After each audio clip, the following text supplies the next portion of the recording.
Okay, so here I am with Karla Reffold from Beecham Madden. I'm going to let Karla introduce herself. So can you tell us all about yourself? Sure. So I founded Beecham Madden almost 10 years ago. I've been doing cybersecurity recruitment for a little bit longer than that. I absolutely love the industry. So now I get to do some really fun stuff, like I'm a judge for the Cybersecurity Awards, and then what we've been doing today, so I do the interviews for the Cyber Talks platform. Yeah, so tell me, so I'm here, so Karla has very kindly invited me to come along and be interviewed, so it's kind of like role reversal, but it's just it's great. A bit nerdy being on the other side of this. It's so cool. So tell us, what are these Cyber Talks, all about? Why are you doing them? What are they? So I'm doing them because I really enjoy it. But the Cyber Talks platform is great. So it's a new media platform. So they have loads of great content on there. There's articles on there. There's videos where people have been talking at events, sometimes the Cyber Talks events, sometimes different ones. And then a whole range of interviews with people like you, leaders in the industry, so that people can watch and hopefully learn something. So maybe they're already in cyber, they can pick up some tips around what good looks like, what other people are doing, or maybe they're coming into the industry and they just want to get a real feel for what does this look like, what can my career path be? Okay, so that's really good. So is it a Beecham Madden thing?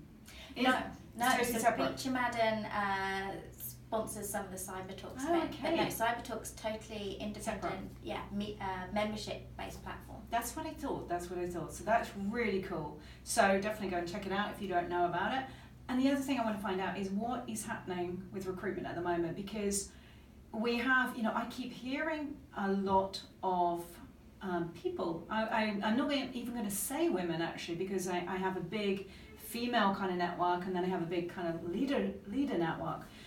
But I keep hearing that so many people are finding it hard, to get jobs, and that it's very slow out there. So I'm really interested to kind of hear what your take is on the market right now, particularly I think with Brexit, in the UK. That's so the opposite of what we're Really? seeing. Yeah, we have more work than we can handle right now. And Beecham Madden do salary reports each year. Yeah. So our recent one said that the majority of people, I think around 37%, found a new job within 2 weeks of starting to look. Yeah. The only time it starts to slow down is at the senior level. Okay. So I think it was 8% of people found it took them 6 months or longer to find a job, which is quite a long time. Yeah. But most of those were quite senior. So actually, if you're at a CISO level, maybe a couple of levels below, it can take a while to find those really exciting challenges. But if you're in, a security architect, you're a pen tester, you're in awareness, you're getting snapped up. And what about those coming into? Because again, I've got a lot of women who contact me, and they're in the insecurity tribe, who are just starting out, and they could be, they're also capable, it's incredible, but they could be pivoting, so they might be in their 20s, mid to late 20s, or in their 30s, and pivoting in terms of their career. So what about that side of things? How fast are they being placed? What is the appetite, for the entry level? Yeah, that's a really difficult area. Yeah. And I am a big fan of people moving into security. I think it's a totally untapped pool of talent, those people who want to make a career change. But it can be really hard to start out because you probably don't have a network, you don't know where to look, and it's really hard to go to a company, particularly if you're going through HR, and say, hey, I can do this and I'm really passionate, but I haven't done it before.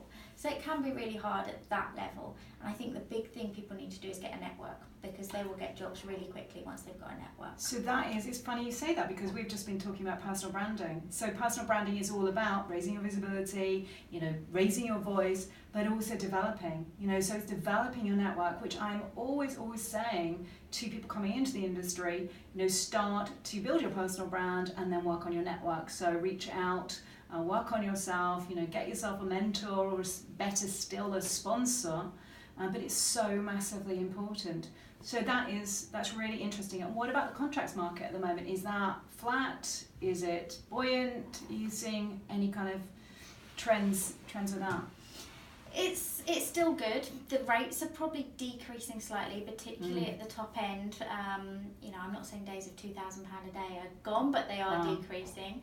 And it can take a little longer. So a lot of the CISOs I know are maybe finding it a little bit slower to find those next contracts. Quick check as well, are you seeing any differences with the pay between men and women in security, or is it something that you're not kind of tracking? I've been tracking it for 3 years. So 3 years ago, women were getting paid more, up to 30% more. Wow. And over the last 3 years, we've seen that dip. And last year was parity. So our research hasn't come out yet this year. I'm still looking through it. So I don't know. But I think we're going to be at parity again. I don't think we're seeing women being paid more anymore. And what about, so you're not, have you looked at the data in terms of leadership roles? Because I think when IC Squared, put their report out, what they were saying was women in those leadership roles were actually being paid more than men, but lower down it was a completely different story. In fact, the pay parity was really quite wide. We didn't look at that levels, but what we looked at was how quickly they got job offers. So, and that's something that we haven't seen change. Women get job offers far quicker than men do, because companies generally are committed to their diversity. They do want to hire more women. So as soon as a female candidate with the right skill set comes onto the market, they do get more job offers and they get them more quickly. Great, brilliant. Thank you so much. That is so brilliant. Thank you so much. That's okay. Yeah. Thanks.